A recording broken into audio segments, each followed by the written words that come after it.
Selamat malam dan damai sejahtera bagi para hadirin sekalian. Terima kasih sudah meluangkan waktu kalian serta kepada Allah yang telah mengumpulkan kami bersama untuk bisa menghadiri pidato saya hari ini. Perkenalkan, nama saya Alfon, perwakilan dari Sheraton. Sebelum saya mulai, saya ingin bertanya sesuatu. Di sini siapa yang kalau makan itu selalu gak bersih? 1, 2, oh banyak juga ya. Lalu kalau tidak bersih, kalian apakan sisa makanan itu? Buang kan? Nah, tahu tidak? Kalau sisa makanan tersebut, itu bisa menjadi dampak buruk bagi lingkungan dan kesehatan kita. Hal tersebut sering kita katakan food waste atau sampah makanan. Sebelum membahas lebih lanjut, kita harus tahu dulu apa itu food waste. Sebenarnya simple sih ya. Food waste atau sampah makanan adalah makanan yang terbuang dan menjadi sampah. Apa yang menyebabkan food waste ini?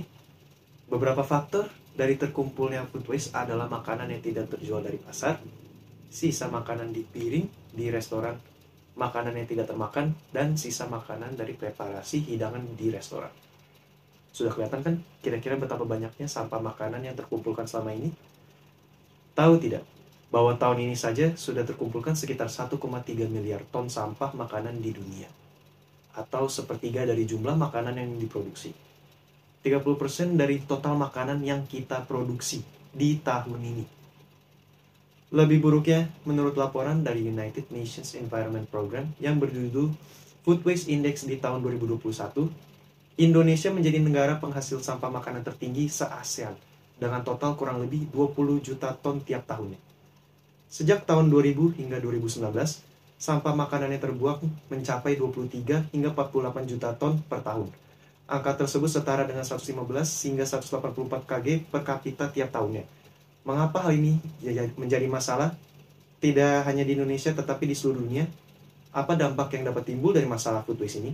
Seluruh aspek dari food supply chain menghasilkan gas rumah kaca ke atmosfer.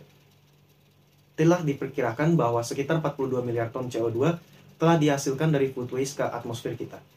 Itu udara yang kita hirup setiap hari. Food waste juga sangat berkontribusi terhadap emisi gas rumah kaca.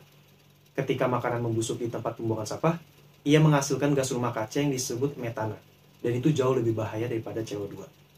Belum lagi yang dihasilkan dari transportasinya. CO2 dan metana tersebut kemudian dapat menyerap radiasi inframerah dan memanaskan atmosfer bumi, menyebabkan pemanasan global dan perubahan iklim. Food waste juga menjadi masalah bagi persediaan air yang digunakan saat produksi makanan. Penggunaan air terbesar di bumi adalah untuk produksi makanan, dan makanan yang terbuang juga berarti air yang terbuang.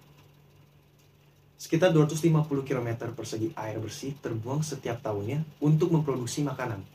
Seperempat air bersih di dunia digunakan untuk menumbuhkan makanan yang tak terkonsumsi. Pada tahun ini, diperkirakan 4 triliun air telah digunakan untuk makanan yang diproduksi tahun ini. Nah, upaya apa yang kita sebagai konsumen bisa lakukan untuk mengurangi sampah makanan? Hal paling mudah yang bisa kita lakukan adalah dengan membeli apa yang kita perlukan.